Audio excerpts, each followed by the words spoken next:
Ladies and gentlemen, boys and girls, Savage Brewski, Paddy's Parlor Games, and Wargod Wargaming are proud to present to you. Paddy opens 2 cans of pop that he's now going to chug, be up all night, and be absolutely tweaking out of his mind on. The Savage Brewski Show. We're savage to the max. That was indeed savage of me. I'm very sorry. I'm not normally in that much of a fit of pique, but ladies and gentlemen, we are back. We're here with another podcast episode. Today, we've got something very, very special for you. And by special, I mean we're going to be telling you what inspires us in our painting, in our paint jobs, in our modeling, what gave us the drive to pick up the paintbrush, what gave us the idea, what do we even watch or listen to keep us entertained. We are just going to go around and let you know all the things that tickle our fancy. Yeah, I mean, if it wasn't just our beautiful voices. Yeah, we do have a degree of, just, hey, man, we're going to talk about some stuff, man. Alrighty. Well, let's kick it off. Let's start this off with what exactly are we watching, listening to while we're actually working on models, building terrain, and all that other good junk? Well, I could start off with the attaching my lips to my co-host's butts by saying, when I paint or write or draw for my books, I like to turn on an episode of Savage Brewski talking about making spray foam terrain, or perhaps I'd like to turn on Wargod Wargaming and listen to him rant about Chaos Warriors and Blood for the Blood God on his YouTube channel. Yeah, I think we do pretty well watch each other and keep up on each other. Yeah, so that legitimately is a thing. Yeah, no, I enjoy watching the shows, and I actually check in daily on your Instagram to see what new terrain project you're up to, Brewski, and Paddy's Twitter to see what he's drawing or flaming people with. Ooh, yeah. We don't talk about that in civilized conversation. We do now. No, great. That's a discussion for another time. But I mean, there's tons of inspiration to be found. I mean, for the most part, I think we can all agree with the number one inspiration was the game. You know, whatever game it is that you've decided to play for, that was number one, right? Pretty much, yeah. Because it was always kind of like, any game I've played, even if I didn't know it all, there was the lore factor of it. And just, reading over an army book or a codex or whatever it was, whatever you had to hand, the rule book, what have you, you'd get ideas out of that. There'd always be something really nifty you'd read about and be like, oh, I wonder what that's like. I wonder what this is like. I wonder what that's going to be like. Yeah, I mean, and it can go back to your tabletop role-playing games if you're not a war gamer. Like I remember getting into Dungeons and Dragons proper. My papa had taught me Advanced Dungeons and Dragons, which of course had notes and annotations for using miniatures in combat, but nothing was nearly as fleshed out as the 3.5 player's handbook and its grid. And I remember seeing miniatures. My papa had his old pewter miniatures still rummaging around in his dice bag. They were all like chipped paint and everything. And he's like, oh yeah, we could use these on the grid. And I was like, man, that's awesome. But he didn't have any terrain. And I remember that was when I first wanted to get into terrain. That's what inspired me to first get into I think at that point I was doing like papercraft, and a couple of third-party publishers were making like stock card punch outs. Kind of like the infinity terrain. Nice, yeah. Nice. We talking about first and second edition Infinity or third and fourth edition Infinity? It has a fourth edition. Yeah. N4, buddy. I'm sorry. I didn't mean to interrupt. That's okay. Yeah, they're in a N4, just so you know. And then Code 1 is their simplified rule set. Yeah, I'm still on the fence. I'm probably getting Operation Blackwind for my birthday, but I haven't quite decided yet. I'm still messing around with that one model I got. Okay. Is that the That was the bunny model, right? Indeed, that is a sniper, and that's her spotter, basically. Very. That's awesome. Yeah, Infinity is definitely one of those games where you need a lot of terrains. There's a lot of hobby hours devoted to that, unless you're getting like the pre-cut MDF stuff, or they turn their like the boxes you get the minis in. Those usually have a like a sci-fi building print on the inside of them, right? Don't know that they're all double-sided now, but they used to be. So you would get the same structure, but you could flip it inside out and get a different like theme or different colors to it. Mm-hmm. That's So how the clever. new ones are. The old ones were not. The old ones were just printed on the outside, and the insides were pure white. They were actually designed perfectly so you could put the cardboard boxes that your troops came in inside it to make it more solid. Because it was almost like a card stock instead of the compressed cardboard. Ah, super flimsy. So I actually have a bunch of those, and I have both sets. The new one's a tad bit taller, and they have those cool staircases where the old ones just had like printed on like ladders that no actual. There was not a real ladder. Mm. Yes, yes, yes. Alrighty. Well, good start, good start. What about when you guys are working on stuff? I mean, what are you watching? What do you listen to? Um, what's kind of, you've got your minis and your paint and all that stuff on the desk. What's going right behind that? Like 90% of the time. Well, for me, I always have YouTube going. Just depends on the day of what I'm feeling. Sometimes I'll have uh a YouTuber called Captain Shack on. He plays video games, Mhm. specifically Star Wars Empire at War, modded out with the Age of the Rebellion mod. Uh I just kind of sit there to zone and paint while he gets his butt kicked because he's a terrible player at it. He really annoys me how bad he is at that game sometimes. But I just can't seem to look away.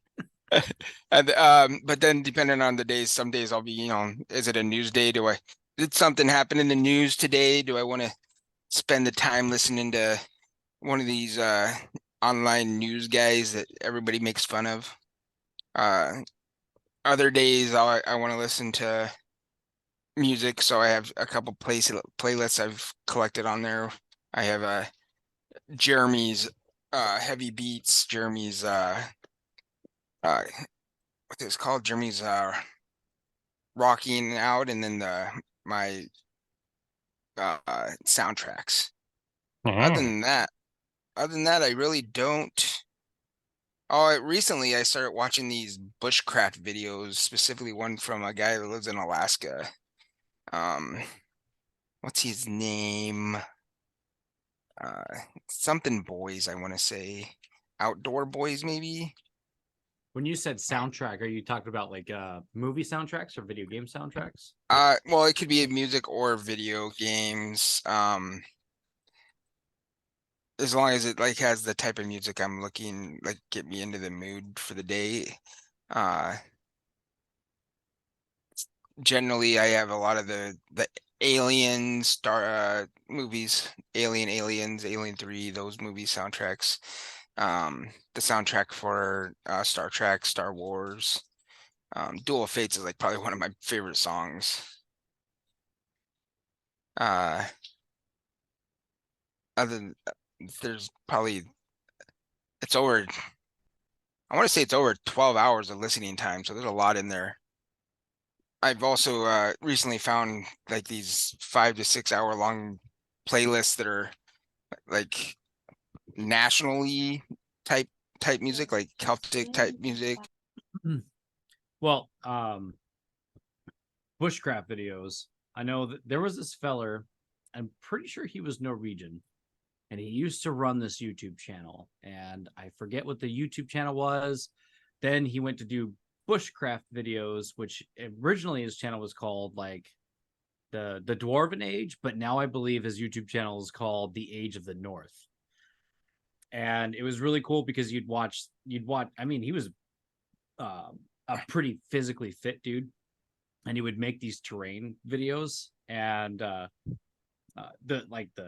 ambiance of his videos, and you'd look at his pretty low budget setup. I mean, he was pretty Spartan to say the least. And then one day he was like, now I'm gonna start doing bushcraft. And that's all he does now. It's the Age of the North. And that dude looks young as heck. I couldn't tell you how old he is, but I mean, for all I know, that guy could be like timeless. He could be like infinity years old, and I'd believe it. He's one of the guys I watched. So very cool. He's in my my history. I just looked at I was looking up the other guy. I'm like, oh yeah, I've definitely seen that guy before. But it is Outdoor Boys. The Age of the North. The one from Alaska. He's from Alaska, and he does a lot of snow caves and stuff like that. It's kind of funny. We all like the outdoors theme. I watch a guy in Australia, and he's channel's called Field Days on YouTube. Really zany guy, and he goes around between Australia, Bali, Indonesia. He started this in the pandemic, and he just gets himself in all kinds of situations, and he'll do like survival challenges, like, yeah, I'm out in the bush, I've got no water, I've got no food, I got to do this, I got to do that for 3 days. Yeah, doggy. He just gets all into it and shit. Yeah, doggy. But it's fun to watch because the guy legitimately knows his stuff. Like, he can literally strand himself out there with like a knife and a spool of fishing wire and a janky ass little hook, and like, he'll have fish, he'll have water, he'll figure it out. What is it about bushcraft, do you think, that translates to our inspiration to the hobby? I don't know if there's anything that has to do with that translates to my inspiration to the hobby. I just think it's crazy that these people will go and do this. Well, I asked the question knowing full well why it translates to the hobby for me, but I'd love to hear Savage's opinion. Well, first off, the first time I ever heard the word bushcraft, I thought of something entirely different that got me kicked out of several social circles. Second off, second off, I don't know. I think it's because it is completely different. Like, one of the things that I've found, anyone who's ever talked about like getting burnout when they're working on miniatures and everything, it's like because they're focused on the same thing for too damn long. If you do something totally different, it takes your attention off it. So it's like, we're sitting here painting these ridiculously tiny models and building these pieces of scenery and coming up with these rule sets. And what else could you do but look at like the great outdoors and take your attention off that kind of thing for a little bit? I think it just works as a natural dichotomy. Okay. Yeah, for me, it was, I mean, it's kind of like what you were saying is, when I think of tabletop gaming, the very first thing that comes to my mind is role playing. And that's because that's how tabletop gaming was introduced to me. Mm-hmm. And so, of course, when I think of bushcraft, I'm like, yeah, that's how my character went out into the forest of Agromonia and made a tent for his party members and then hunted down meat. You know what I mean? Like, I look at that and I think about, as a DM and as a hopeful player, and many thanks to Wargod and our brother Ray for DMing for me and breaking me out of my DM purgatory. So that way I could play some games, but I watch bushcraft. Not only so that way I have a chance of survival for myself, but so that way I can like really get in the nitty gritty for the role play. Yeah, I mean, you do get a sense of the real that way. You're like, oh yeah, dude, you're in the middle of nowhere. You're gonna need water. You're gonna need fire. You're gonna need this, and naps cure these severe wounds and all kinds of other things. So, I think that's a pretty good place to talk about bushcraft. I forget where we were in this round robin for what we have going on. I started with what I do when I paint. So that's where I get the inspiration for when I paint. And it's not really my inspiration. Most of my paint inspiration is actually looking at either the official art from the models from the producer. If the producer is like a either a 3D printer, so they don't have art, like an actual full color picture, or if it's a smaller company that makes like a metal miniature without a fully painted miniature. I do a lot of my look on Pinterest. I have a big Pinterest file with sci-fi ideas, where I just kind of put in everything that I think would work for my both my RPG world and my miniature gaming world. And I think there's over 1,000 pins pinned in there. 1,079 pins in my Pinterest.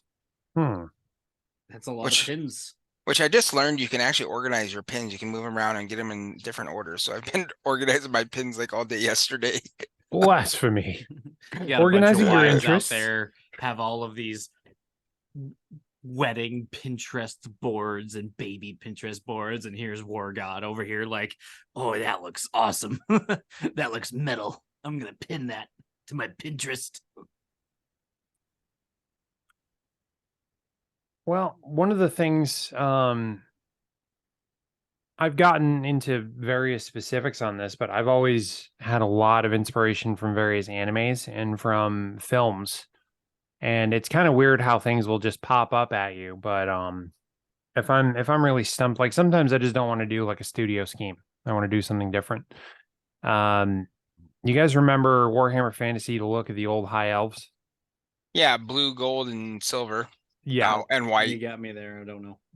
Basically just ridiculously bright white clothing, silver mail, lots of bright gold, usually blue. It's just like a super bright army. And I looked at that and I was not feeling it for my high elves. I just didn't like it, blah, blah, blah. I was doing this around the time the movie Troy came out.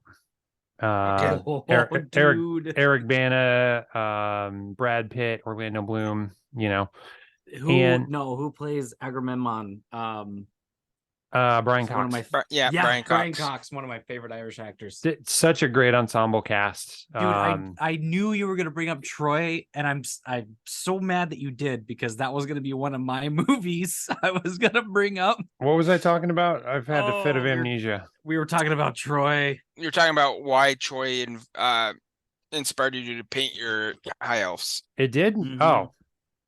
Well, Paddy, thanks for reminding me, man. I appreciate that. Sorry. I was trying to segue you in there, you ass. No. I need no help to make a perfect ass of myself. That's what my wife says, and I take it as a compliment. That's okay. You were 10 in the ass category. We just gonna smack that anyway. Smack it. Just smack it. Anyway, no, it's all I thought of there was I remember seeing the Trojan army, which was basically, first off, there was no silver to be found in the entire damn production. Everything was like this coppery bronze, all the swords, all the shields, all the armor, everything was bronzy colored. And the Trojans in particular used that contrasting with black and teal. And I was like, and oddly enough, they copied that later in the sequel to 300 with the Athenians. And so I actually did my high elves up like that for a while. They had black cloth, they had bronze armor, and they had teal highlights. And it was the weirdest thing because, all my friends obviously know what they're looking for. And they're like, what the hell did you do to your elves? Man, I remember kind of another segue because I want to hear more, but the very first time I painted Trollbloods, they're tartan. I tried to paint them red, white, and blue. Terrible colors. And everybody at the game store, I was in Indianapolis at the time. I forget the name of the store that I went to, but this feller, his last name is Schumacher. Anyway, if he is his name Gregory Shoemaker? That's the one. How do you know him?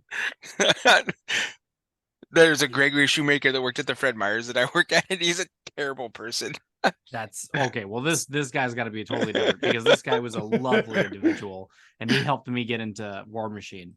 Anyway, that's beside the point. No Gregory Shoemakers were harmed in the making of this podcast. Yeah, exactly. Not yet. But No, I was very much encouraged, but I hated the look of it. I couldn't do it. And so anyway, yeah, red, white, and blue tartan, no go. But anyway, you were saying you were going on. Red, white, and blue only needs to be on one place. The flag. Fair enough. Well, that and I tried to do like orange for the skin tone. It was terrible. Ooh, yeah. The worst. Actually, I just really painted an orange skin toned model. I actually turned out pretty decent. You'd have to be really creative on that. You'd have to make like the white gray, the blue would have to blend in. That yeah, that's tricky. That's tricky. But yeah, I did that was my high L's. The other thing, and this is probably one of my absolute lazy hacks, if I really can't come up with something, I watch a lot of anime, particularly like mecha stuff like Gundam.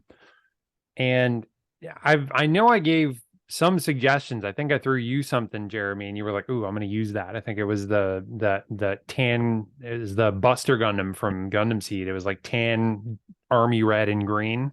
Yeah, I haven't painted the thing I'm going to use it on yet, but I did like that scheme. The reason I thought of that is because in anime, everything is thought out and planned out in terms of color theory. So you have this ready-made scheme ready to go. And you can see the proportions of color, what's the main color, what's the contrasting colors or supporting colors. And it's just a really easy way. Like you just watch anime and see something like that. And there's all kinds of things I would draw from. I did a Tau army based on like the color of like a pilot suit. It was like this dark purple and it had like gray and a little bit of ivory, and it just made this perfect scheme. So I will often be found watching various anime because I have the largest anime DVD collection outside of a freaking media play. Media play. Is that a store? That was a store, yes. See, I remember Sam Goody. Same franchise, I think. For your entertainment now, FYE. FYE. Yeah. Mm-hmm. A lot of good memories there. But yeah, those are usually what's given me the ideas in my noggin for a paint job. I watched a lot of shows and movies to get ideas for not painting, but for stories. Yeah, I knew like that. My backgrounds and stories, and I'm a blatant thief when it comes to that. Like getting ready to start my 5 parsecs game playthrough, and I've decided I'm going to base it around a group of Killjoys, which is stolen straight from the show Killjoys. That was one of those ones that I wish, because you turned me on to that one, and I need to finish what you have available. I have the whole series available. I bought it all. Yeah, I need to watch the whole thing, and I have it on my Amazon account. So I think I might actually try to watch that while I'm away from my family out of town. Fortunately, I mean, it was really good for season 1 and 2. And the next 3 seasons, I want to say it ran for 5 seasons, if I'm remembering right. The next 3 seasons kind of jumped the shark with the way the story went, and it got away from what I thought it was going with it. Maybe that was their point the whole what time they were going to go with it, but the other one was what was Vagrant Queen? Vagrant Queen, yeah, that was actually critically panned. It was I thought it was a really decent sci-fi, but it's based on a person of color, female, it can do no wrong. She's like a what do they call Mary Jane type characters, but I don't Mary Sue. Mary Sue, yeah, Mary Sue. Right. I was excited for it. The scene where they were in the gas station was giving me a lot of inspiration. Like I remember being stuck trying to draw some stuff for mutants, and something about the scene where they're in like the convenience store, and a couple of the people come to try to like pick her up. Well, they're not trying to necessarily kidnap her, right? They're trying to get her to be the queen. And she's having you have 2 different groups. You have 2 different groups of people. The people that want her to come back to be the queen, and then you have the group of people that are trying to kill her because of who she is. Yeah. And that was inspiration for me to like man, I had this really bad writer's block on mutants, and I was like, there's something about there was like the music, the over the top action, the setting where it was like, it was like on this weird desert planet that seemed so like baroque of everything. And and here's this lady who should have access to all of the wealth in the galaxy she should ever need, and she's like stealing from the gas station. It's ridiculous. Yeah, I didn't mind it. I thought it was a decent enough show, but it got enough hate from um certain people out there that it didn't get renewed. I'm gonna check it out. I'm gonna watch what we have. Yeah, it only had one season. It was great though. I mean, I wasn't great. It was a good enough show that I enjoyed it. I didn't regret paying for it. But yeah, I get a lot of my storylines or history. I'll draw inspiration from shows. My fantasy uses a lot of Tolkien-esque storylines as well as uh the um that George Lucas one, Willow. A lot of stuff from the Willow. I really enjoyed Willow was probably my earliest fantasy movie that I can remember, like an actual fantasy movie that I watched, followed by Conan, which also I draw a lot of inspiration from Conan for fantasy. Oh yes, Robert E. Howard. by Crumb. By Crumb, the truth of steel. Such good movies. It's the riddle of Steel Patrick. No, it's the truth. If you figure out the riddle, then it's all truth from there. Oh boy. I remember those. Conan was good. Krull was good. Oh yeah, Kroll. Kroll. I believe that's Liam Nelson's first movie. It You was want to know one what's of not inspiring about Cruel is being the young kid and then going to an experienced and older dungeon master and being like, I want a weapon like the glaive, and then being like, yeah, that's so original. Like, I haven't heard that 1,000 times. And you're like, oh. we're gonna give you this stick with some bells on it. I remember my papa had made a weapon called the lapong, and the lapong was a boomerang like sword. And he had drawn out what it would look like, but every time that I would imagine the lapong, I would just think of that scene in Hercules, the cartoon, where he bent the sword around and tossed it. I don't know if you guys are familiar with that scene. I know. No, actually, I don't think I've ever watched the Disney Hercules cartoon. Oh man, the Disney Hercules cartoon. But let me be super basic here. I was able to identify with the ginger main character hero.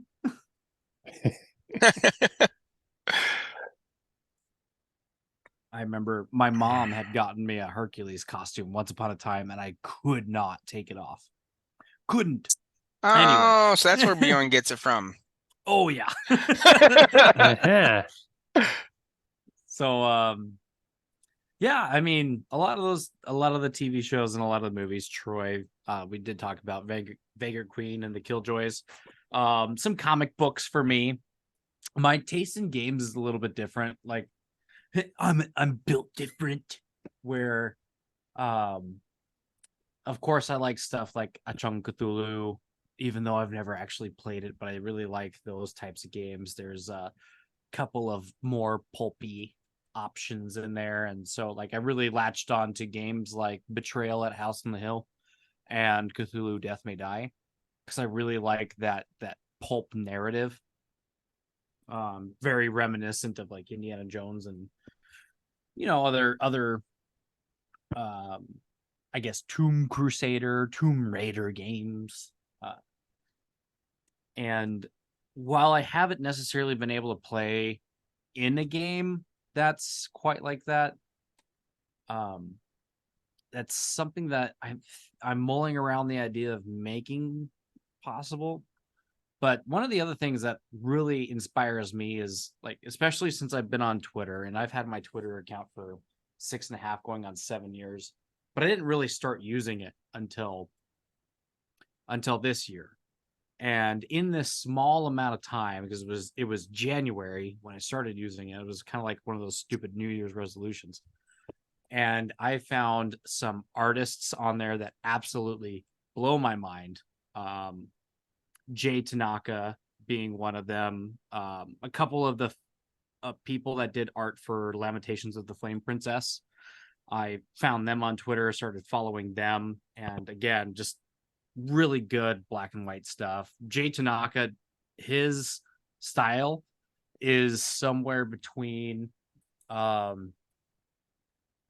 like Adventure Time and I would say if you took Jeff Easley or Larry Elmore high fantasy, like the most recognizable D&D oil and acrylic paintings that you can think of, and then put like an Adventure Time filter over the top of it, that's what Jay's stuff looks like.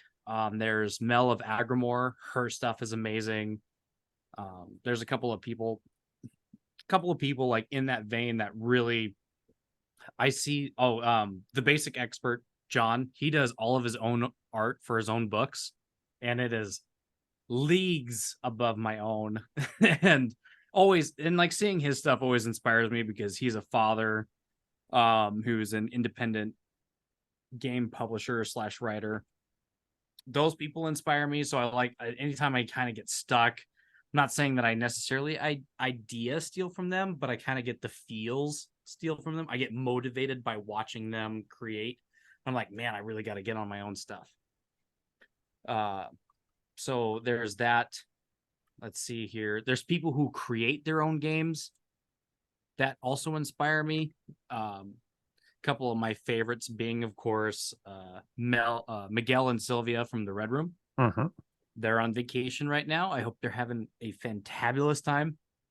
There's David Guile and his wife. They work together to make Dungeons and Delvers, and that's on Big Geek Emporium. So that's another one of those books that I wish I could pick up. Again, bringing up the Basic Expert, Viktor Gorbachev, watching him kind of like emerge onto this indie RPG scene.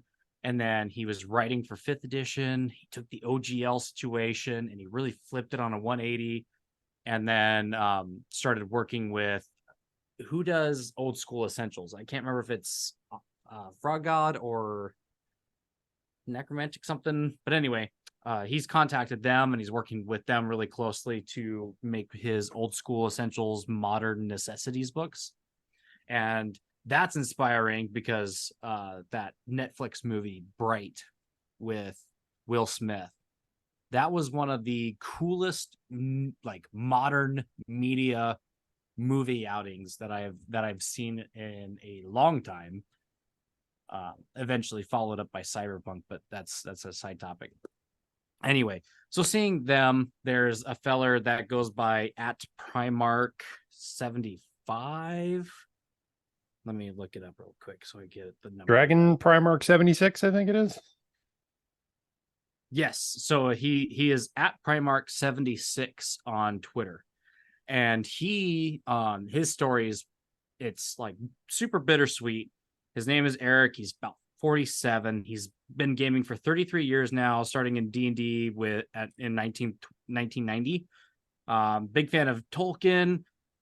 And so that's all really cool stuff. Where it gets kind of bittersweet is he did the best that he could to take care of his mom, and unfortunately that meant that he quit his job, and he did the best he could to take care of her, and she passed in last February. And then since then he's been putting his life together, and he's been turning a lot of his manuscript that he's been working on for a long time into his very own game, which you can find on Big Geek Emporium. I'm gonna get the specific link to Brewski for the show notes.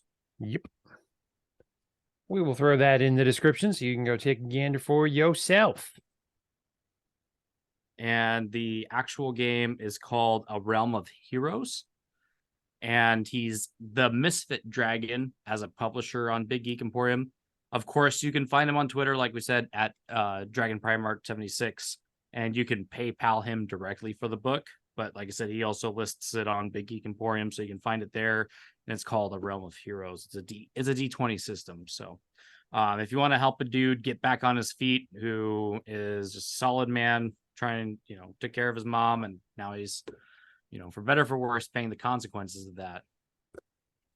It's stories like that inspire me to at the very least to keep writing and drawing and publishing the books that I publish. Oh, absolutely. Just seeing somebody, and he is in, rock and a hard place. Like, I'm not going to get into all the details, but he is absolutely like, you would think that creating a game system and getting it published is the last thing someone in his position right now would be doing, and he's freaking doing it. So, and then of course there's YouTube. I know I mentioned this at the beginning, but let's see, just in the small time that Brewski and we recorded 2 episodes before Jeremy hopped on. Yep. And those went really well. I remember like I said, you and I had been talking for a long time that first episode, but we'd never actually talked on the phone.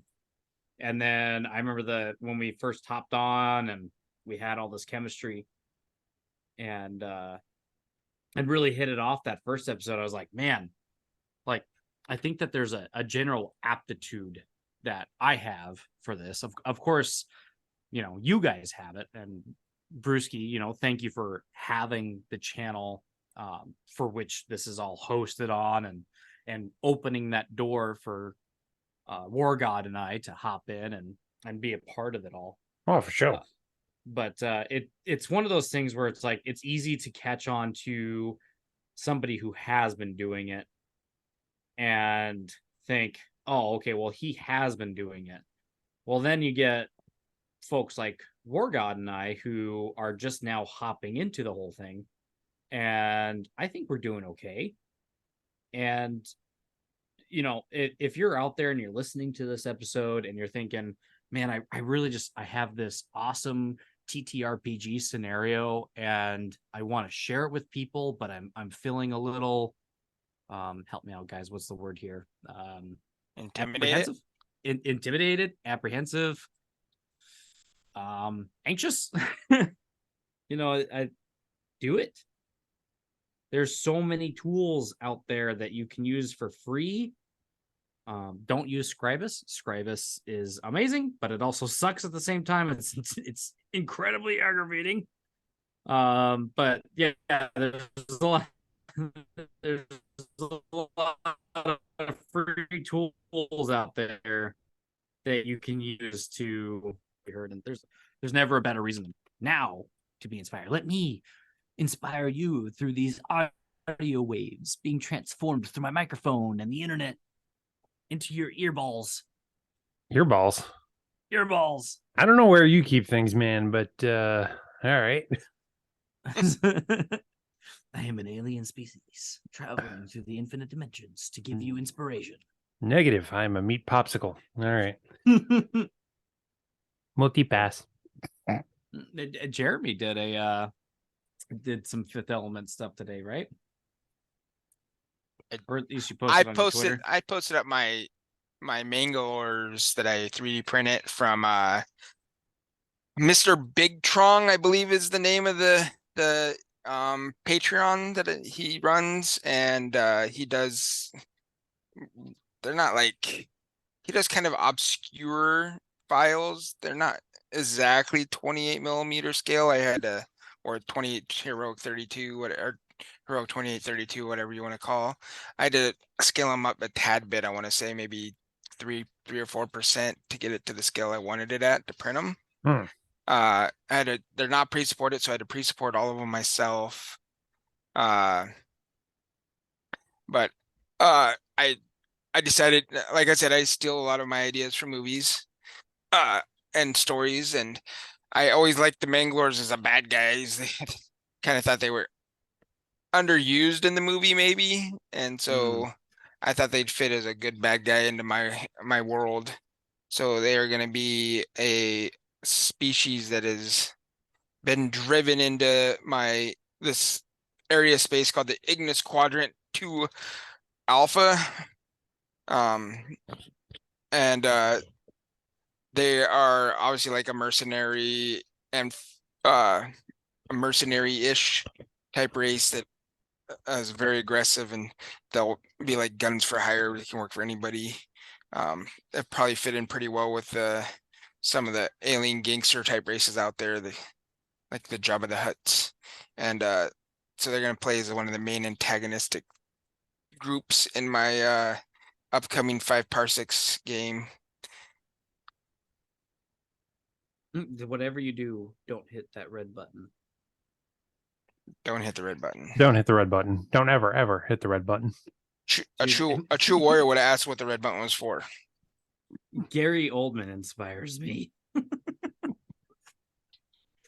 And for everything else, it's all oldies but goldies. Arrow launcher with poison tip heads. Flame launcher, my favorite. And the all new Ice Cube system. So many good sci-fi movies. There's so much good stuff out there to be inspired, and you only need look. I mean, I used to think that there was some vista somewhere that hadn't been explored, and it's not to say that you shouldn't explore those vistas either. You know, like, oh, I don't want to do something that's been done before. Don't let that hold you back either, because you can look at like Hyperborea is a RPG system. Hyperborea is this very, I don't know, kind of infinitesimal space that exists somewhere between He-Man and why can't I think of the other barbaric muscle-clad character? From the cartoons? Yeah. Thundar? Thundar. There we go. Oh my goodness. Wow, what a reach, right? But you know, from Conan to Thundar to He-Man, Hyperborea exists where there's ray guns and sword and sorcery. What is it? Keep on the Borderlands, even one of the original D&D modules was kind of out there. And then you think of other stuff like Boot Hill, where your D&D characters can get isekai'd into the wild, wild west. I think you're thinking it's not Keep on the Borderlands. I think you're thinking Expedition to Barrier Peaks. I think you are correct. I know I'm correct. Keep on the Borderlands, you're just fighting goblins. I absolutely believe that you are correct. The Expedition to Barrier Keeps. Oops. But so like, and then there's Chult, and I'm also looking at so I go out of town. What are the 3 books or book sets, I should say, that I take with me? I take Gamma World 7th edition, Giant Lands 1st edition, and Chult. And I mean, they all very well could exist in the same universe. Mostly because Chult just assumes that all universes will eventually lead into one and then out to the other infinite universes. But there's just a little bit of everything. You should never be afraid to create something because you're like, oh, well, that's been done before. Negative. Everything that's been done before has been done for centuries. Everything else is just an amalgamation and regurgitation of everything that's ever been seen before. Yeah, you gotta find what flavor spin you want to throw on it. Yeah, how many times has Beowulf essentially been remade and refranchised? Like, let's get real. Beowulf, I mean, just try Hamlet or Hamlet. I'm not sure which version of Beowulf's my favorite. The one with Christopher Lambert playing Beowulf, or the one with Antonio Banderas telling the story of Beowulf. The 13th Warrior, you mean? Yeah, I was gonna say the 13th Warrior. Yeah. So I haven't seen the 13th Warrior. You haven't seen the 13th Warrior, Patrick? I haven't. I even asked my mom about it. I was like, is this something that I've seen that I just don't remember? And she was like, nope, I haven't seen it. My mom is a certified cinephile. That's just, it's not in her realm of things, which is really weird because I saw the cast of it and it's every actor my mom has always liked. I don't know why I've never seen it. You must. I don't care how you do it. You have to see that. Well, At the Damnedest Bastard told me that was something I needed to correct in my life immediately. And I'm pretty sure he told me that like 4 weeks ago. So I'm waiting for Conan to show up at my door and like force it down my throat. Well, or like, I got to send you some probably. things anyway. You're about to have some divine intervention, pal. Yeah, I know. I cannot believe you've never seen that movie. God damn. Yeah. And it's certainly not because I don't want to. It's just haven't I can't even say it's not that I have the time. I think I looked it up a couple of weeks ago to see if it was streaming free anywhere, and it's not. I think I own it on one of my streaming platforms though. I'll have to quote unquote go to your house and check it out. Dude, okay, your care package just got expanded. All right. I'm sending you resin crystals. I'm sending you some when huge people mini. send me stuff. I get so anxious it's gonna get lost in the mail. It is not going to get lost in the flipping mail. Anyway, you're getting crystals, you're getting some huge mini paints, and you're getting a copy of 13th Warrior. God damn it! Take that, Finger. You probably don't want to watch it with the boys though. Is it really that bad? I don't know about that. It's definitely a little on the gory side. You're going to see heads come away from shoulders, but it's not too bad. Hmm. Little bit of cannibalism, you know. So what about new stuff? Because I mean, we talked about like established IPs. We talked about stuff that people have seen over and over again. Is there like new media that you guys have watched? Stuff that's come out within the past, I don't know, let's say anywhere between 6 months and a year and a half. Was there anything that's been like pretty inspiring for you guys since then? A year and a half to 6 months? No. Rough.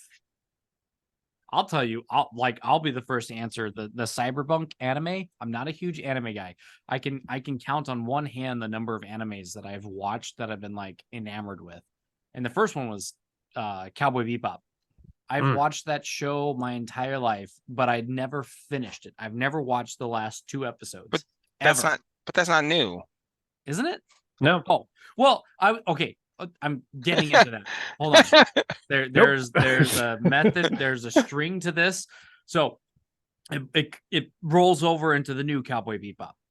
I never wanted to finish the original anime until I had watched the live action that had come out on Netflix, right? So here I am. I love all the characters. I love the story. I love the overall like theme of you're gonna carry that weight. That was one of my favorite things. And when I was deployed, I was finally given a copy of the full run of the animated series, and I never made time because when I was younger, I'd always just watch whatever was playing on Adult Swim, and I don't think I'd ever actually seen the end of Cowboy Bebop, but I loved it. And then when they came out with the live action, Kitty and I sat down to watch it, and she loved it. I was like, well, there was some character portrayals that looked really good that I really liked. I didn't like the whole series, and it's not necessarily in our purview to talk about why. But the aesthetics, the music, the character costumes, that was inspiring to me. And then I finally watched the end of the Cowboy Bebop, and I cried. And then I'll never be the same man. But the new Cyberpunk, stuff that Netflix didn't do well, and then stuff that Netflix did really well was Studio Trigger's Cyberpunk anime, which I think in the first week that it released, I watched 3 times. I don't even know what this is. The Netflix Cyberpunk anime? Yeah. Oh my god, they made an anime to go with the game. Oh, you gotta watch it. It's like 5 episodes, and each of them are an hour long. Cyberpunk 77 or whatever it is, 2177. Yeah, the Keanu Reeves game. Yep. Yes, but it's the anime, so it happens in the same universe, but I think it happens before the game, so you don't need to play the game in order to watch it.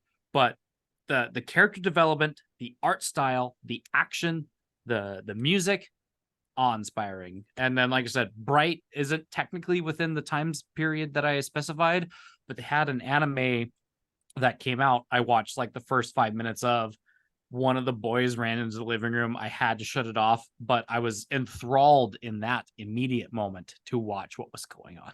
Right, the Will Smith show from Netflix. The buddy cop alternate timeline, like Lord of D20 the- modern. Lord of the Rings and modern Los Angeles setting. Yeah. Yeah. Yeah, Just but awesome. that was the one with Will Smith, right? Yes. All right. He got Just make he sure. slapped a pixie across the yard before Chris Rock. Yes. Yeah, right. Oh my god. He slapped Chris Rock like he slapped that pixie. All right, I have to go for a second. I'll be right back, guys. This break brought to you by Sensitivity Training of America. If you're going to the Academy Awards, please partake. Oh God. We're gonna get canceled. Not if we edit it out, we won't. This'll make the B-roll. It's all Pat's fault. Pat's always bringing up stuff that we shouldn't talk about. No, bro, I like it. I like a sense of the real and the non-BS. I actually forgot about the Cowboy Bebop live action. I was really sad they canceled it, to be honest with you. I would have been okay with the second season of it to I get the mean- rest of the story. Yeah, and especially since they just introduced Ed. Well, that was my least favorite part of the whole show.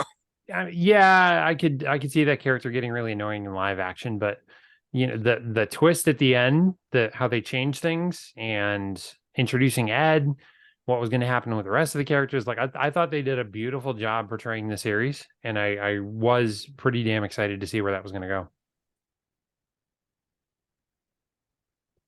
When did it? That was like a year ago. I was like, when did it actually come out? Yeah, it's about a year ago. 2021. Yeah, like 2 years ago. Not even in his 1 year timeline that he gave us. Yeah, it was like a year ago. 2021. Yeah, it was like 2 years ago. So I'd actually never even seen the Cowboy Bebop cartoon until after I watched the live action. All right, I'm back. Yay, Paddy. You left me alone with this crazy man. Oh Hey, no. Hey Oh Pat, no. just so What's you up? know, Cowboy Bebop came out in 2021. It's outside your timeline. Oh, details. 2022 didn't exist. I'm not being the freaking Jello sheriff on timing here, Jeremy. Damn. I was gonna Well, gonna that's say my next like point, like your opinion, man. Jesus. I was gonna say it's like in terms of new stuff, old stuff. I mean, 90% of stuff I watch is old, dude. Oh yeah, I barely watch anything new because it's so almost everything now has been become politicized, and I don't even want to deal with all the nonsense of it. Yeah, like I will happily throw on like Babylon 5 or Stargate SG-1. Or- God loves Babylon 5. Oh Yeah, my man. God, do you hear what's happening with Babylon 5? Oh my God. They're getting an animated series, right? Yeah. Yes, they are. Is it a series or a movie? Movie? I'll take Stan- that. I'll watch that for sure. They're gonna Right. announce everything about it tomorrow. Yeah. It's too late. They gotta do it now. Do it. Do it now. Do it. Ugh. But I mean, yeah, I'll watch that stuff over, for the most part, new stuff. Like there's a couple things I'll throw on now that I kind of like, you know, in the last couple of years, that's fine.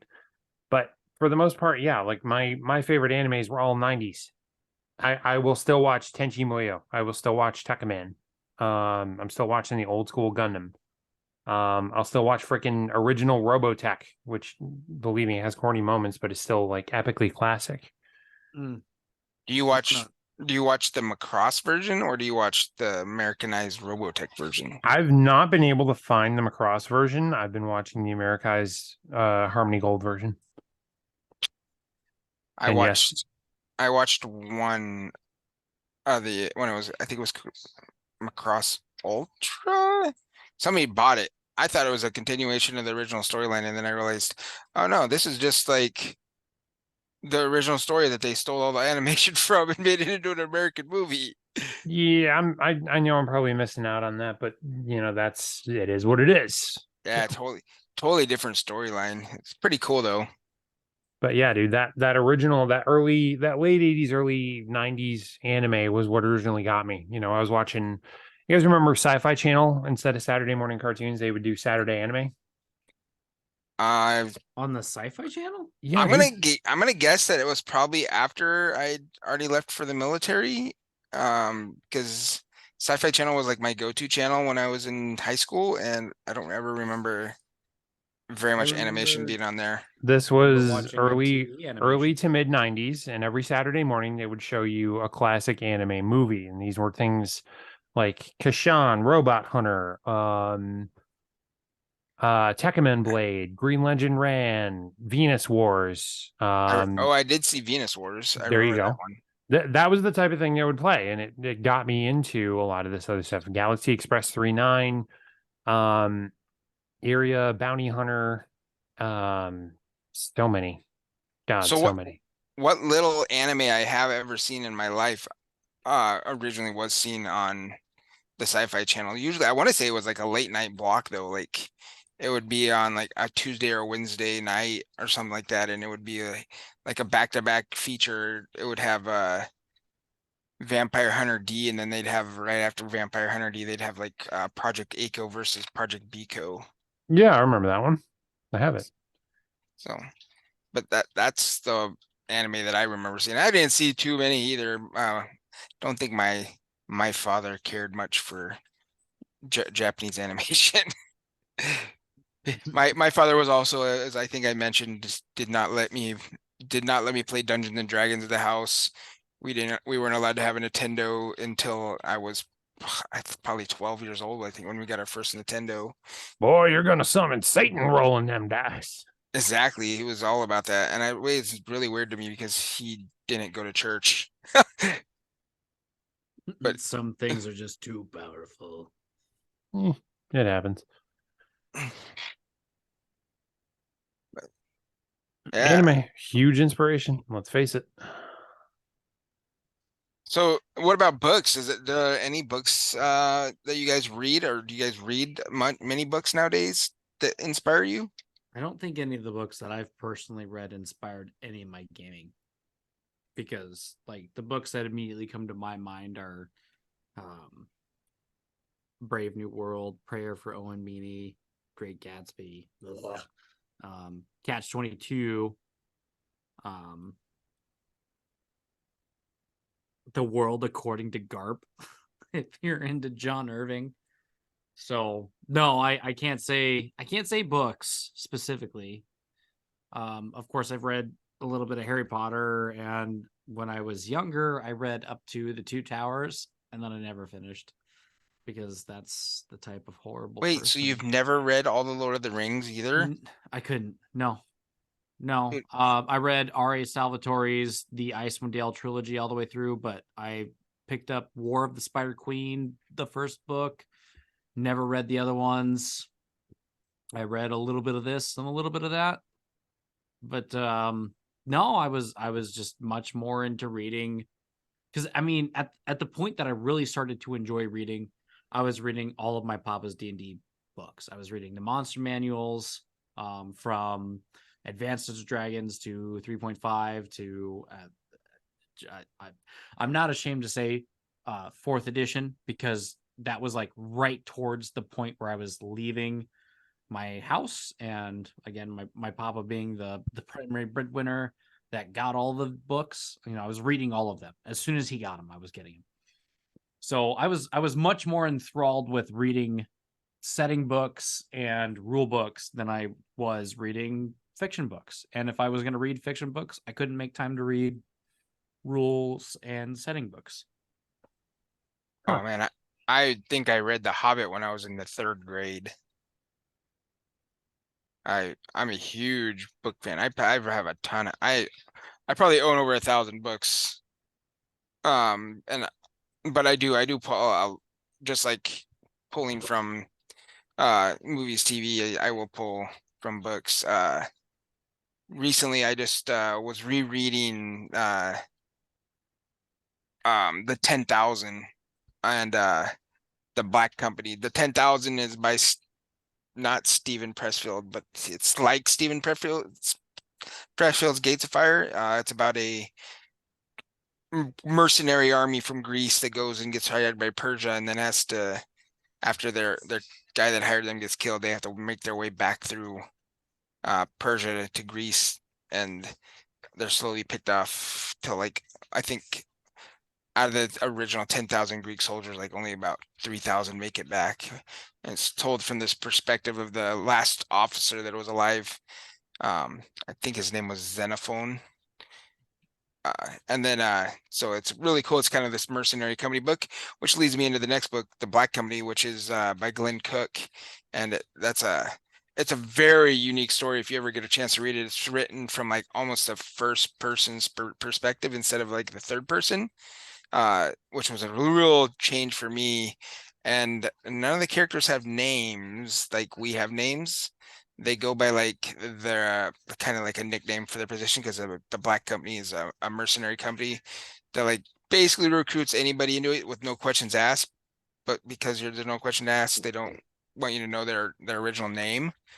So the story is told basically from this perspective of this character called Croker, who's like he's their surgeon, their medic, and the captain of the mercenary company is just called Captain.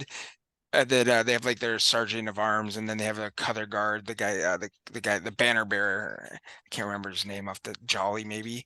And then they have this this weird, strange character that kind of joins them late in this story. His name's Raven, and it's a great book series. And I basically have ported the Black Company into my world. The Black Company will be in a company of mercenaries that's going to wander my my fantasy world. And it's going to use elements from both books, the Black Company and the 10,000. Nice. I've done a fair bit in the way of books. I use bits and pieces here and there, but for the most part, I've been military sci-fi. Like I've read Starship Troopers. I've read all the Ender's Game books. I've read all the Dune books. I've read some of the young adult stuff, like the Leviathan series, which is like a weird steampunk biopunk take on World War One. I've got a pretty good grounding on those kind of things.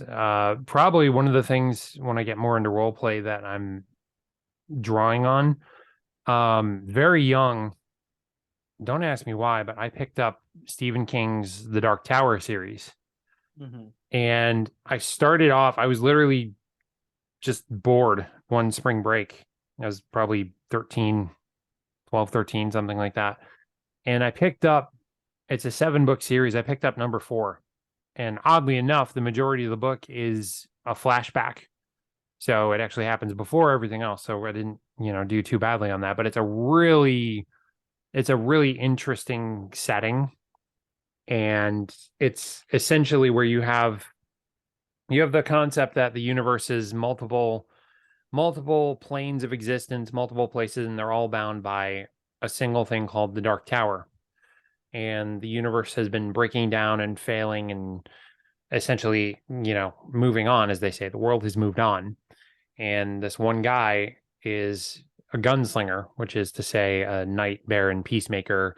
He's literally like the Clint Eastwood guy who can, do stuff with guns, but he's more educated, and he's from a bloodline that literally is the cowboy gunslinger equivalent of King Arthur.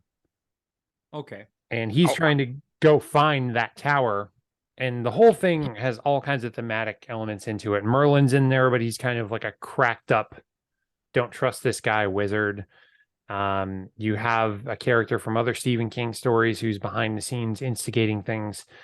The majority of the 4th book is telling about this main character's childhood when he was a teenager, and he was sent out to get out of the way while this huge civil war was going on. And he ends up stumbling upon this huge operation, and it's all very covert out in the middle of nowhere, but it's absolutely going to screw over the good powers. And it's very dark. It's very sad. It's very, very morbid, but it's a really well written series. And a lot of times I'll draw bits from that just because I like the very dark setting. I like the fact that people lose a lot more than they win. And I like the fact that the world is just in really rough shape. Like this is the world this is in. Like, yes, people are going around with like 6-shooters and things. Guns are very rare, but there still are machines. There's just very few of them. Like people have like a tractor or a refrigerator or something like that. There's no electricity. There's no this. There's no that. Very, very, very antiquated. I think I've only read the Gunslinger from that series of books, but yes, I do like that series. Yep. My haven't mom read it. actually got me into that series, and very rarely will my mom pick out a good series. Like I said, I was just ransacking my dad's books. You know, he had a bunch of them, and he'd read them once, and they'd sit there. So, Dad, I know you're listening. Thank you very much for letting me peruse all your good shit. I've still got Dune, and I've still got some of the Dark Tower, and we'll go from there. Have you ever read any of the you said you read through all the Dune, does that include his son's stories as well? I've read the prequels. I did not. I basically stopped. I had read the Butlerian Jihad prequels. I read the House Atreides, House Harkonnen, House Carino prequels. I've read Dune, Dune Messiah, Children of Dune, God Emperor of Dune, um, Heretics of Dune. I think I stopped somewhere in the middle of Chapter House, and I didn't read the 2 that came after that. Okay. Yeah, I haven't got through all those either. He started putting them out too fast for me to keep up with. That is one thing I feel like I have so many books, and there's so many series of books that I find myself like I'm struggle. I mean, I'm one book away from having the complete sort of Sonara series, and once I get that, I can finish the last 3 books that I need to finish. So I have 4 total books, but I can't find anywhere that sells that book. Even on eBay or Amazon, it's hard to find that not book. even like a Kindle version. I don't have a Kindle, and nor do I really care to read online or through digital platforms. Damn, bro. He likes the bookster bait. I do. I like to sit on the toilet with my books and feel the weight. Jeremy. Dude, there's few things I love more than the smell of a new book. So I get it. Yeah, I had to go One digital. of my second favorite things for books, though, is getting a used book from somebody that's got their handwriting in it. Oh, Oh, cool. Never thought of that. Oh yeah, like if you ever want to give Paddy a book, you better have some handwriting in it. Otherwise, don't even bother. Unless it's like brand new in packaging. I'll take brand new in packaging. But if you're gonna give me a used book that you said, I love this book, I want it, blah blah blah, you got to write something in it. you, Paddy, read this book. Someday when you come over here, Pat, we'll have to go down to Portland, and I'll take you to the largest used bookstore in the world. If it still exists. It's called Powell's Books. Maybe. Anyway. It's like 4 stories tall. Jeez. That sounds awesome. That's where I bought a ton of my D&D books from that store when I was recruiting in Portland, Oregon. Spent a lot of hours when I wasn't working there.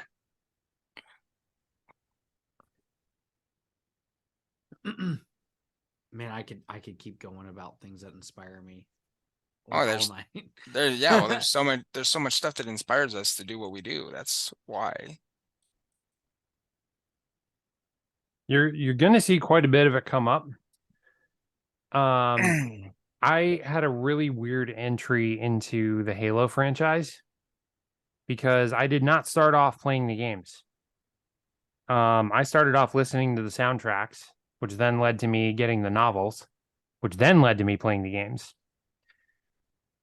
And without spoiling much, let me just tell you, Halo Reach left a mark. You're gonna see some of that come around. So for me, Halo, I started with the soundtracks as well. Read the books also, skipped the video games and played the miniature games. Unfortunately, I missed out on the mini game. I would have loved to get into that. I have still massive fleets for both the humans. Yeah, well, it's not FTL. I mean, I could use them in one-page rules FTL, but both the human and the Covenant faction, just ginormous amount of the ships from Spartan Miniatures. Pretty much everything they put out for both factions. And Baller. a few of the later ships, and then for the ground game, I think I have a Scorpion tank, and that's about it left. I never really got into that one much, so I gave most of that stuff away when I moved out of El Paso. Mm-hmm.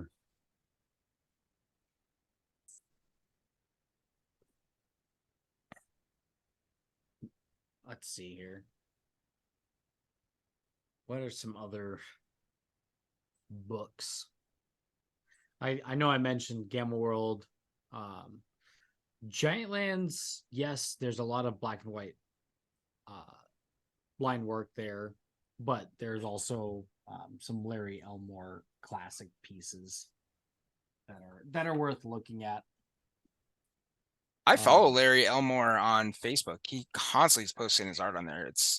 Yeah, and he's actually selling some. And if I had some money, I would be buying some Larry Elmore originals. But I was, I think JP got Rockets on stream, and I'm still riding a little bit of this high. Compared my art to Errol Otis, who did one of the original Dungeons and Dragons covers, and I'm still just very satisfied at being compared to one of the greatest of all time. So Errol Otis, if you haven't heard of him, you need to check him out. Like, as far as building tabletop culture, he's one of the highest names for that. So there's, and that is another thing. Like I said, if there's independent creators that I go and I look for, in terms of like, I don't even have to look for them. They just post and I see it and I'm inspired. I hate Ryan David on Twitter. He's making his own RPG game right now too. But seeing some of my old favorite books, like I think one of my favorite standout pictures still today is in the character creation first page. What do you call the first page of a chapter? Like the title head? Anyway, the 3.5 player's handbook, there's kind of like a very Da Vinci-esque looking picture of a human, and he's standing there in somewhat of the Vitruvian man pose, and you could see like arms and armor kind of like surrounding him. That's a pretty inspiring piece of art for me. What's like a inspiring piece of art, drawing, painting, or such for you guys? Oh, art, drawing, painting. That's a good one. Yeah, it's kind of, I mean, I know we talked about like animes and cartoons earlier, but like a specific piece of still frame artwork. Maybe if there's like a specific scene in a cartoon or a movie that you've seen, like. Well, if we're talking fantasy, it's definitely some of Larry Elmore's work. The guy on the horse charging the dragon with his lance, like the old knight, like the knight facing the dragon, like St. George versus the dragon. Always thought that was a really, really beautiful piece. Or the first time he introduced the back, which is like his version of a giant.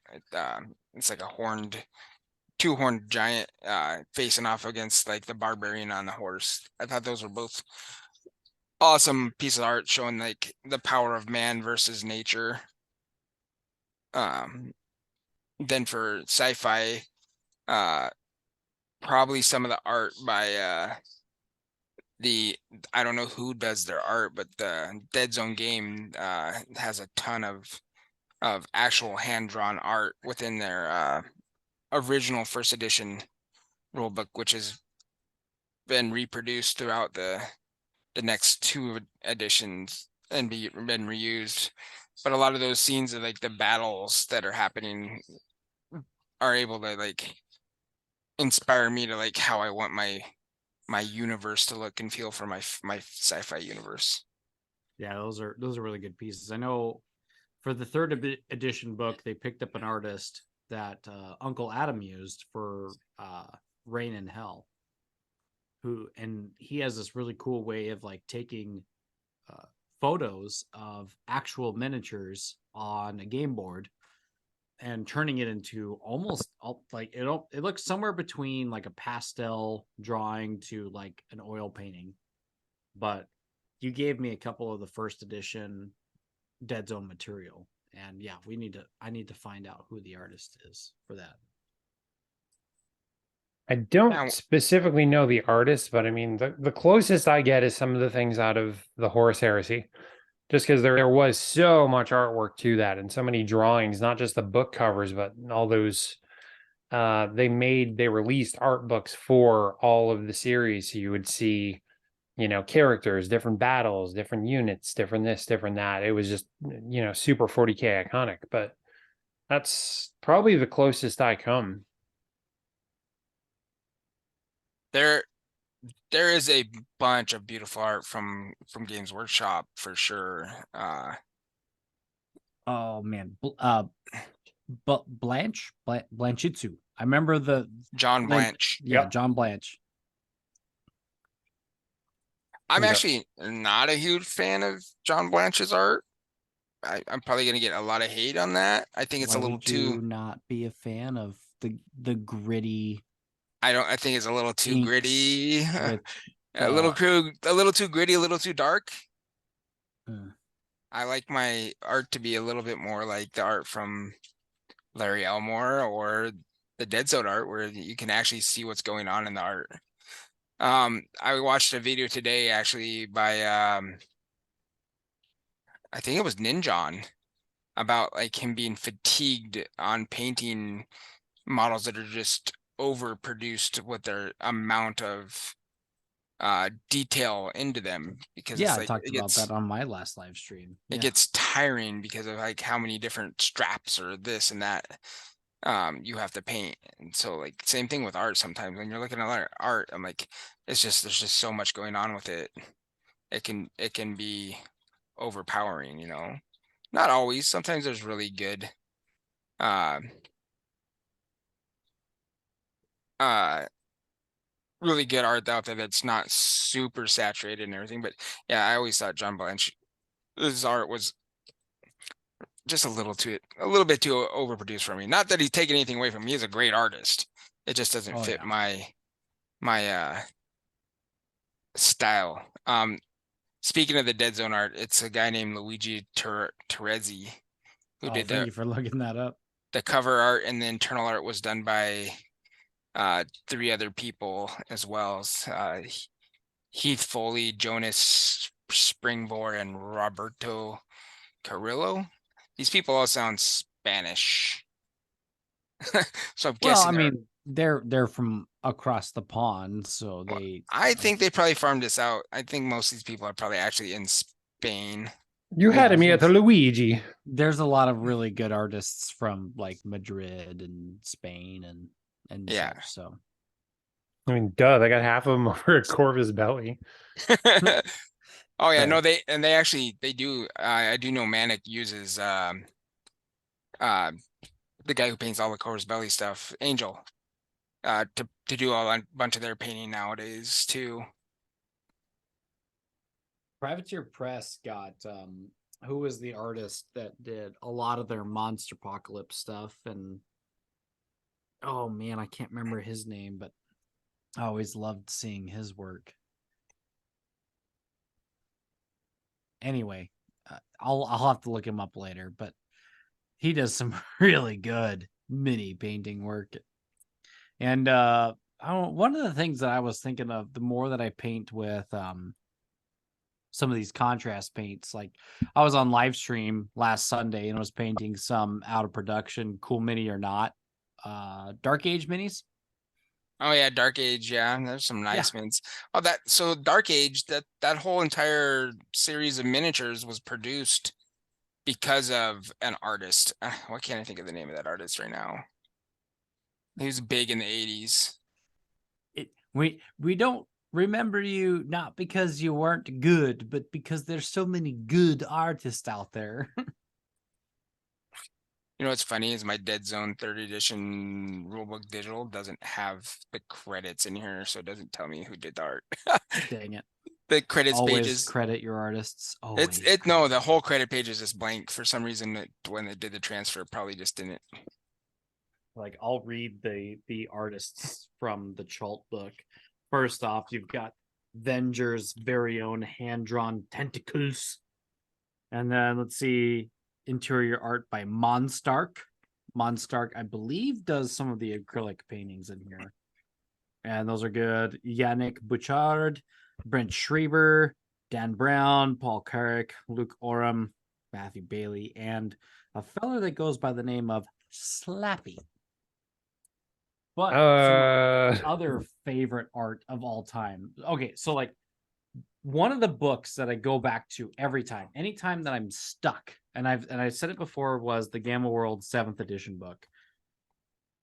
And it was written by Richard Baker, Bruce Correll.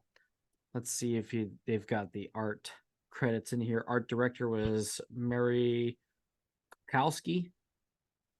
The cover artist was Steve Ellis. And the interior artists are Brett Bean, Steve Ellis, Michael Fye, Jason Judah, Tariq Hassan, Keiko, and anybody who goes by the just one name. Who are you? Seal? Anyway. Victoria Moderna, Lee Moyer, Patrick Thomas Parnell. So I certainly can't identify these people by their signature alone, but the covers, just the covers, like the very first one is this it is a do you remember the alien from the first Men in Black movie when they pull over and they help the lady give birth to an alien baby? Congratulations, you just given birth to a squid. Yeah, exactly. And Yeah. and it's like a regular human baby, except for the hair is all tentacles. Anyway, that's beside the point. So it's like a regular feminine body with a head on it that's got tentacles for hair, and then she's got tentacles for arm, and she's got this laser blaster that's blasting a 3-eyed rat vermin thing with antenna. And it's one of those pictures that every time I'm like, I need to break this mental block for mutants, drawing mutants. I need to draw mutants. I need to draw something cool. I need to draw something that nobody's seen before. And I look at some of these Gamma World 7th edition covers, and then there's like the second book, the Famine and Fargo book, that's got the chicken dudes with meat cleavers on it, and there's a chicken dude that's wearing like a police officer's hat. He's got a taser in his one hand. And then the third book, there's a gas mask wearing gunslinger who's using a hockey stick as a melee weapon, and he's fighting off against this giant hawkoid with a dagger in its claw. So it's these off the wall. There's in the first book, there's a picture of a guy wearing red power armor, and he's in the tentacly grasp of a displacer beast. And that gets me. And then in the second book, there's a recreation of one of the original Gamma World one of the original Gamma World RPG books. It's the Famine and Fargo camp scenario guide. And in the original one, there's a lady who has, I believe she's got a yield sign in the original. And flanking her in the doorway is kind of this blue looking dude. And then there's a I forget the name of the enemy now. Maybe I can find it really fast. But yeah, there's they're in this hallway, and they're looking down at this Gallus, which is a giant humanoid chicken looking dude. And so yeah, I think the original she had a stop sign and a sword, and then the update of the art, she's got a yield sign and a sword, and there's like a green alien in like a fuchsia jumpsuit, and then a blue skinned Yeti looking man with this giant revolver, like desert eagle in his hand, and there's a Gallus chicken man that's like tearing a robot apart down the hallway, and they're like, oh, what do we do? I don't know. There's something about that artwork that's just so inspiring to me. One of the original, I don't think it's the original Gamma World art, but maybe it's the second or third edition where there's this elf looking chick. She's got a mohawk and she's got this leather jacket on and a t-shirt that's got the dead Kennedys symbol on it. Well, that's different. And that always kind of gets me, is where something that I can identify in the real world grounds me in this high fantasy. This high fantasy kind of get up, I guess. I got So- some of that, not illustrated wise, but I whenever I'm thinking of high fantasy combined with the real world, Percy Jackson. Oh, okay.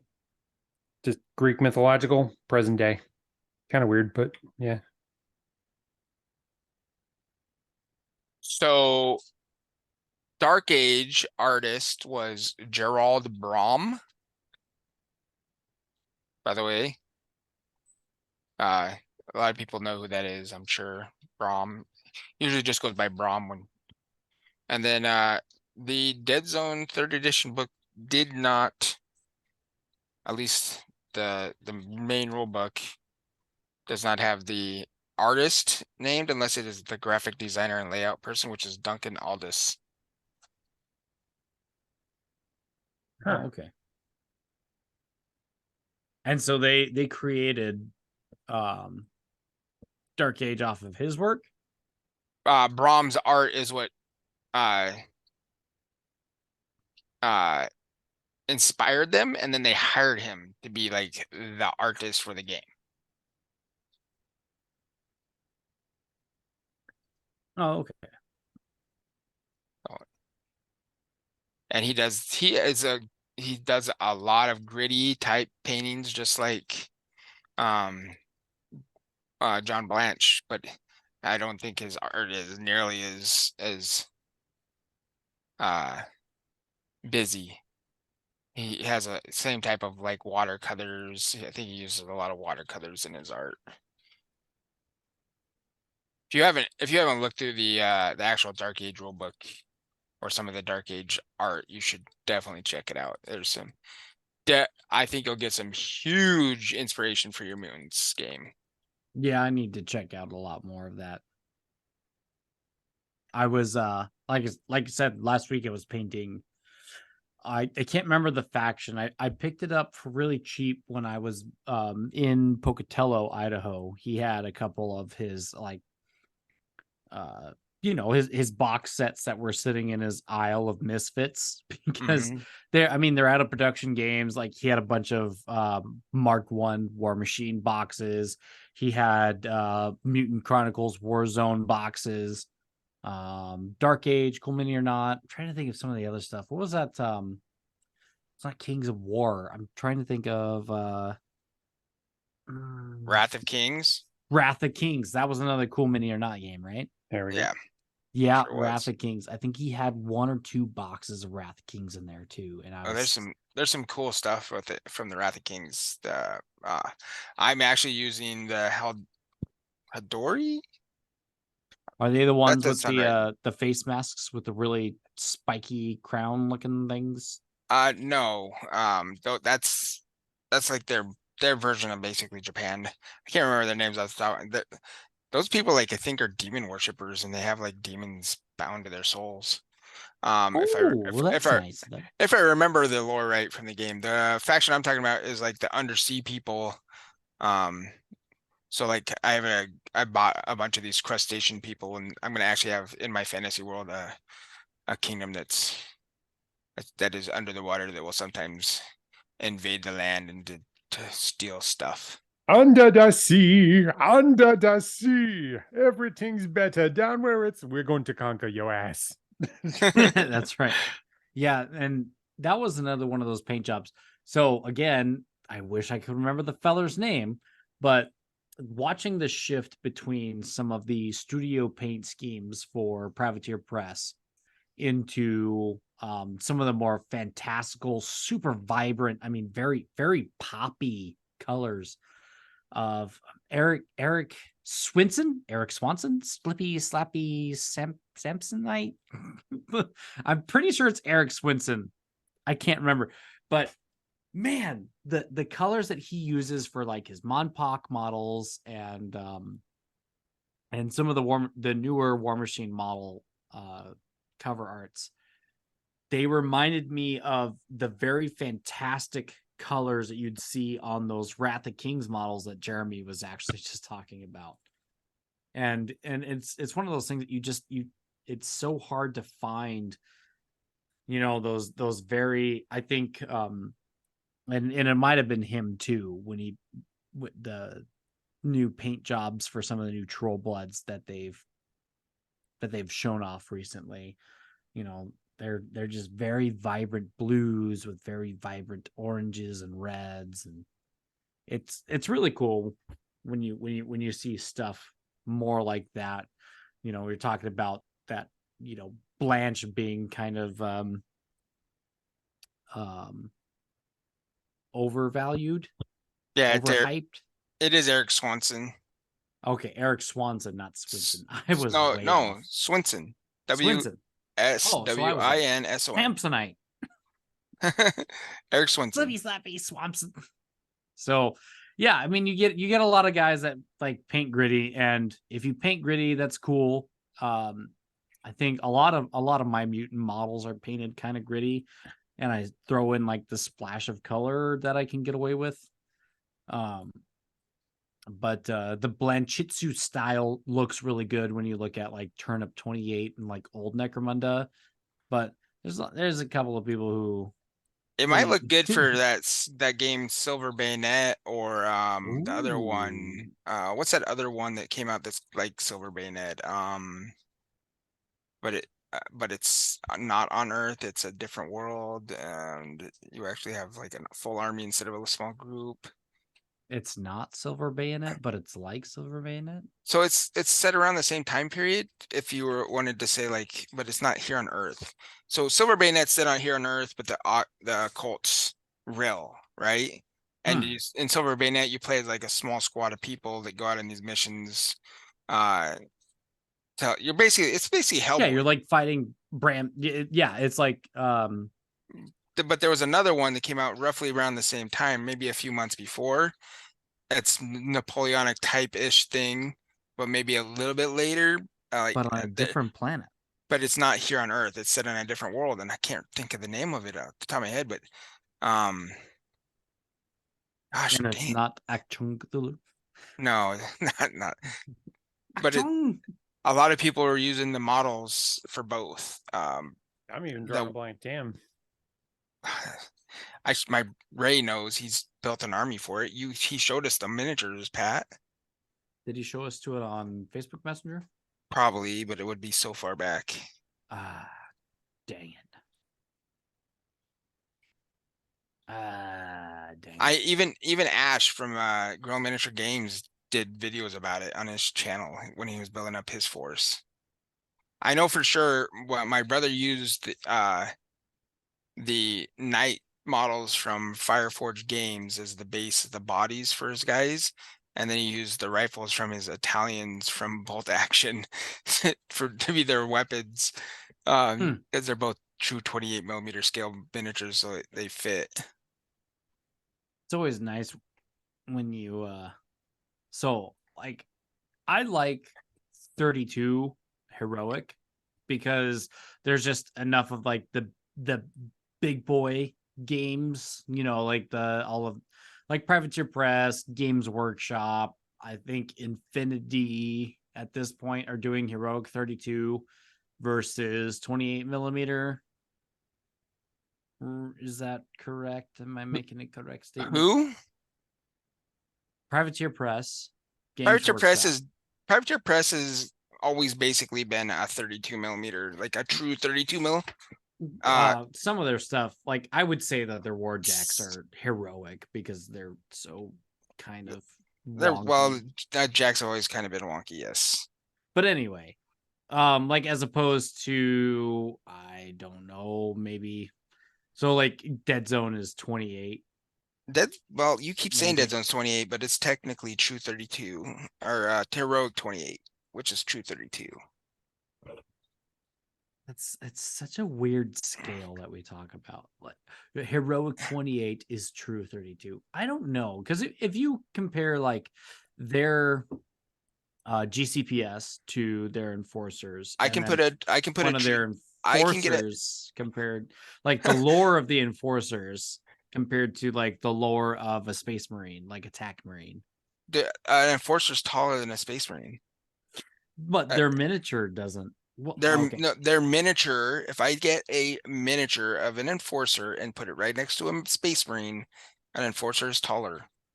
I'll be right back. Hold on 1 second. But a GCPS infantryman is the exact same size as an Imperial Guardsman. Yeah, basically, yeah. I I've painted both. I actually have one of the Dead Zone guys sitting on the desk right next to me right now, sitting next to Conan from the Conan board game. The Conan's a tad bit taller. And then I have let's see, what else do I got here?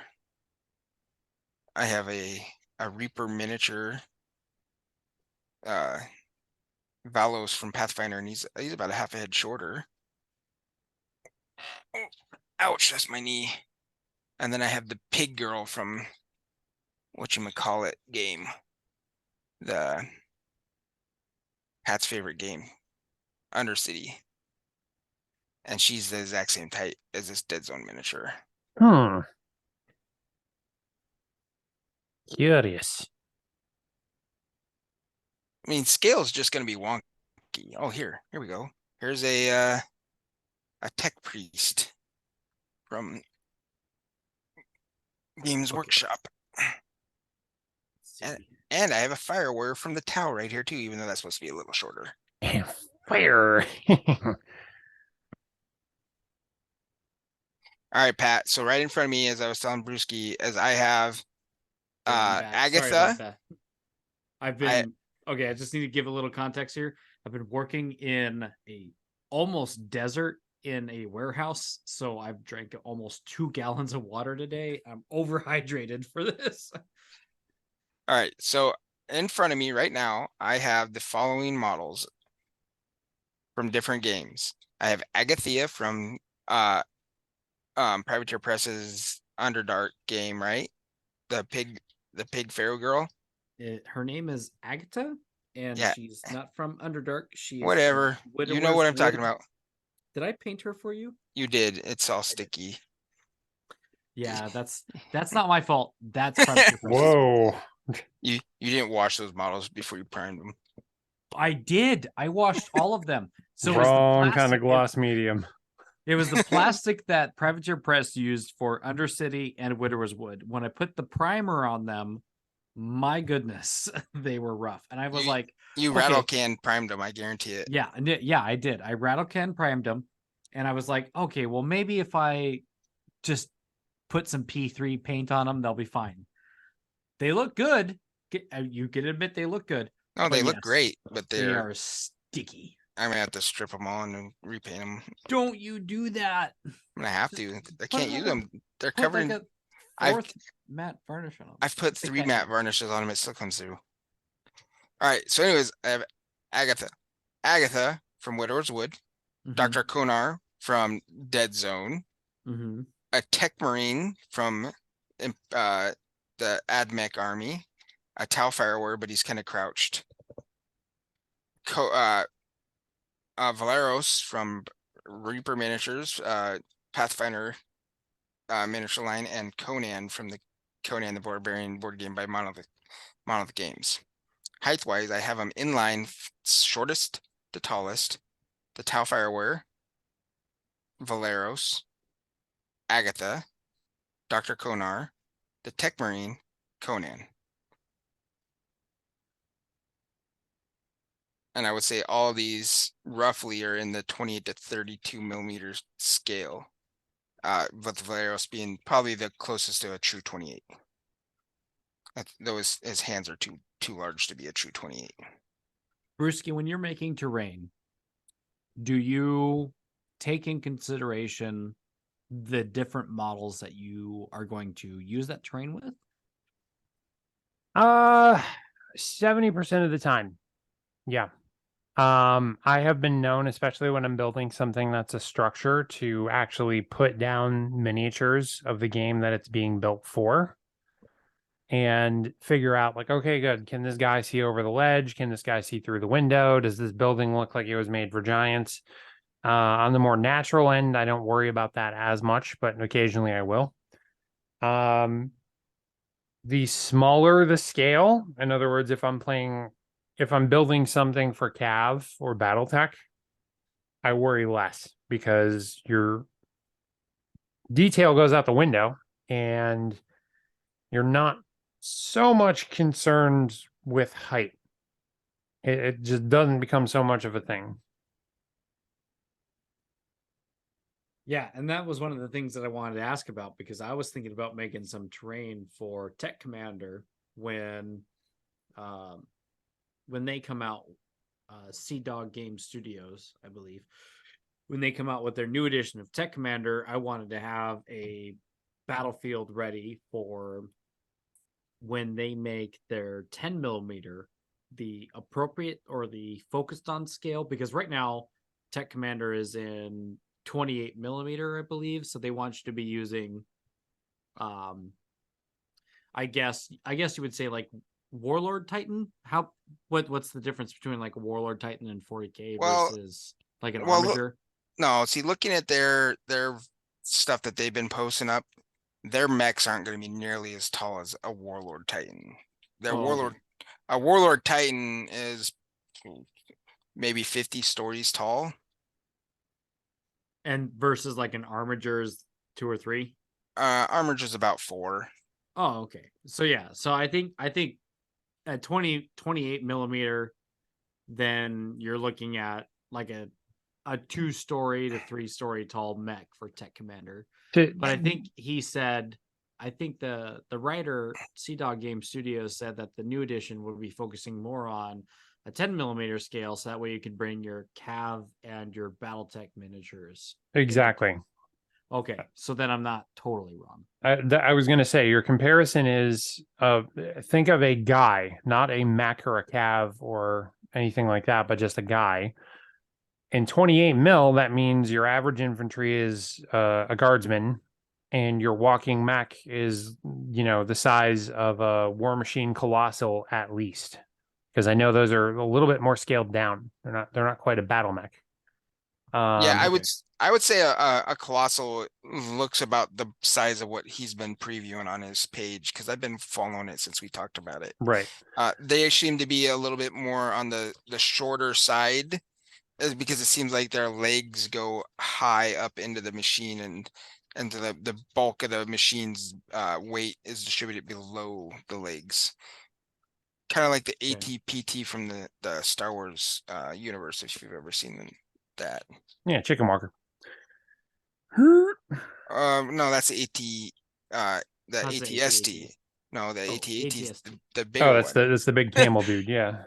The ATPT is like the predecessor to both of them. You'd have to like be super deep into Star Wars lore. That was the personal transport. It's a little bit smaller, a little more armored. Yeah, I remember.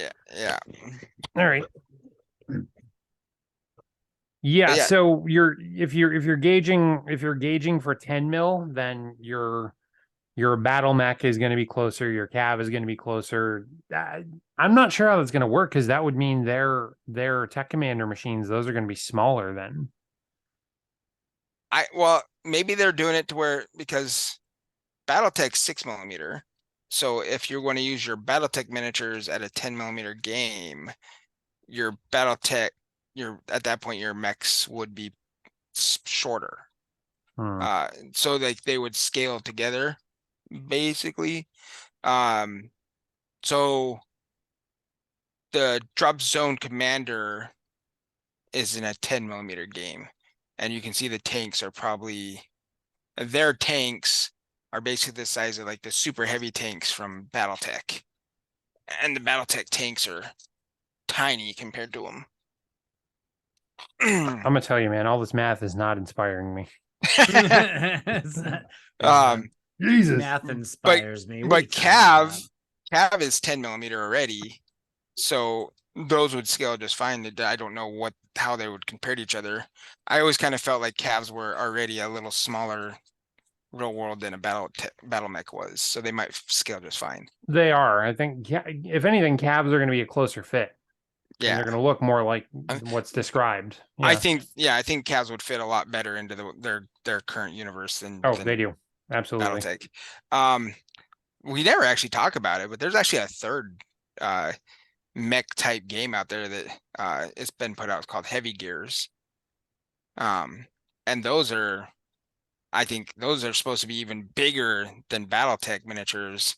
I don't know what scale they use for their miniature game, but I don't think they even offer tanks or aircraft or anything in that version. And those things, see if I can find any info on their scale.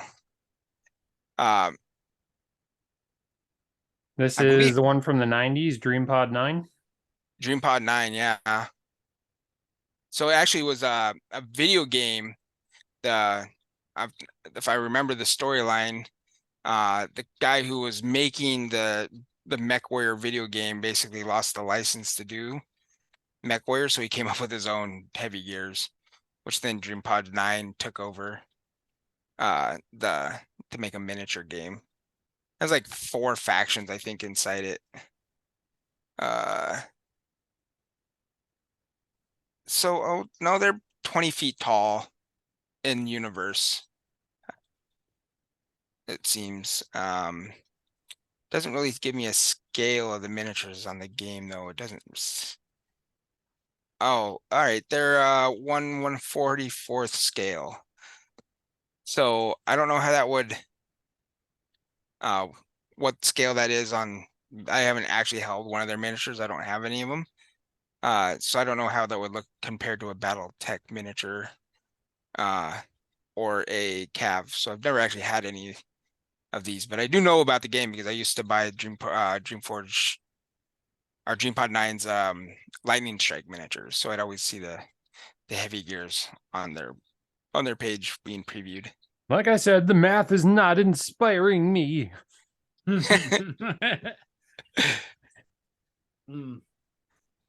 did have some really cool designs. I do know that.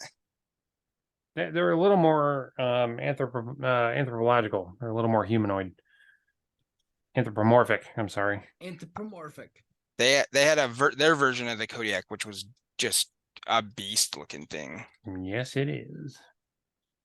So is there anything else you guys want to do to round out the thought of inspiration?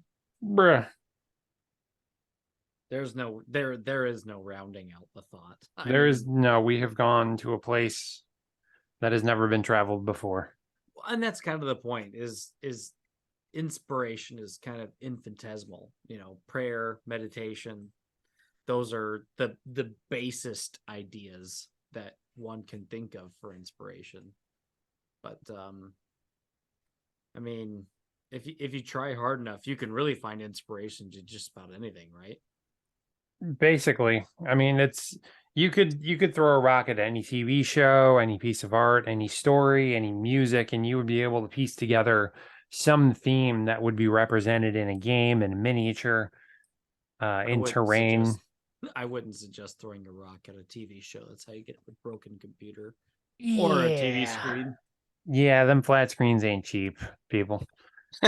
But you get the point. You could basically look in any direction. You can somehow make a theme off of that. It's just a question of what tickles your fancy, what actually impresses you, what makes you go, I want to build that, I want to make that.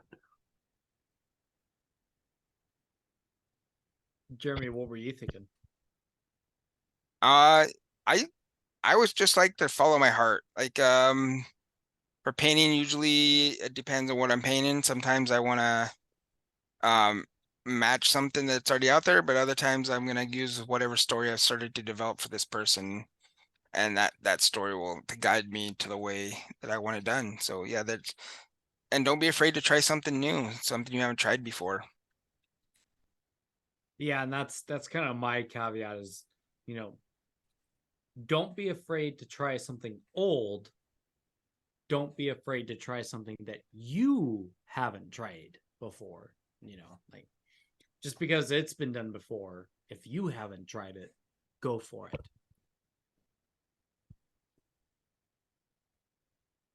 I mean, Sensible. who knows? You might come up. I mean, and it's kind of like songs. Like how many times has a song been redone, and or undone, depending on how you look at it. But how many times has a song been redone where you're like, man, I really like this version of the song more, or I've never heard of the song before now. So you never know when you're going to hit that right tone, the right theme, the right rhythm. But the fact of the matter is, you're not going to know what's going to take the world by storm unless you make it. And if you make it and it doesn't take the world by storm, and one or two people say, man, this has really enhanced my life, I think that's a win. And you should be inspired by the little wins. Exactly.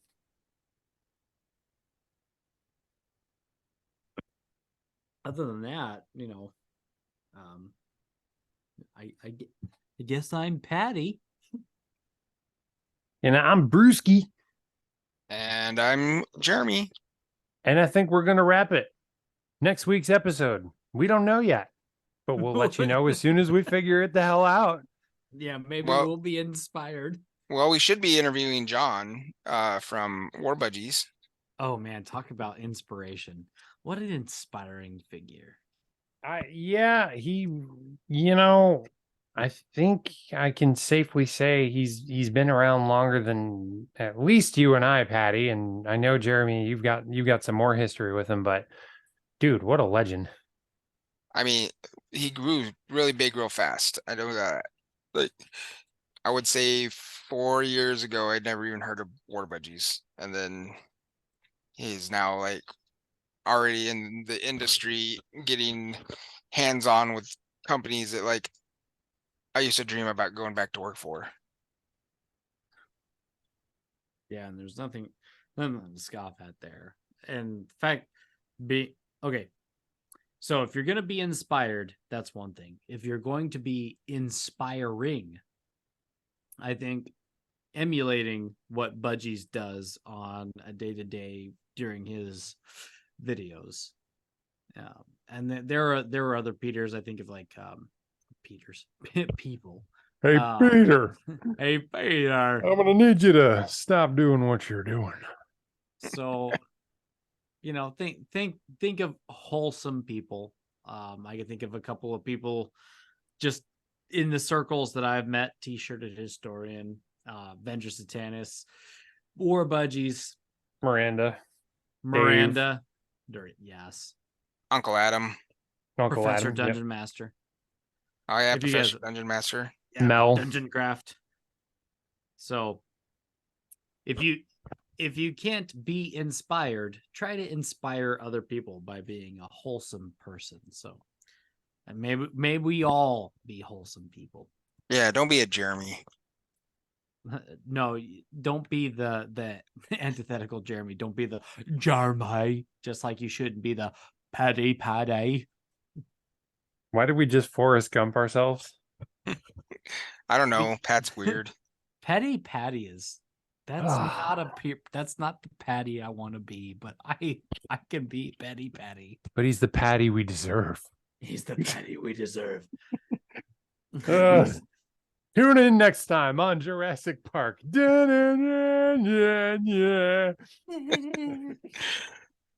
Thanks for being here, guys. We'll see you whenever we decide to record again. We appreciate you tuning in. So obviously, if you got questions for us, feel free to leave a comment. If you want to know more about something, if something we said piqued your interest, or you wanted to know more or wanted us to bring something up, go right ahead. I think we could use a little more community involvement. So leave some comments, leave some questions, leave some hate. I don't care. Just do something. Dude, I will turn your hate into fuel for wholesome futures. And possibly burritos. Ooh, burritos, spicy burritos. Yo quiero chalupa.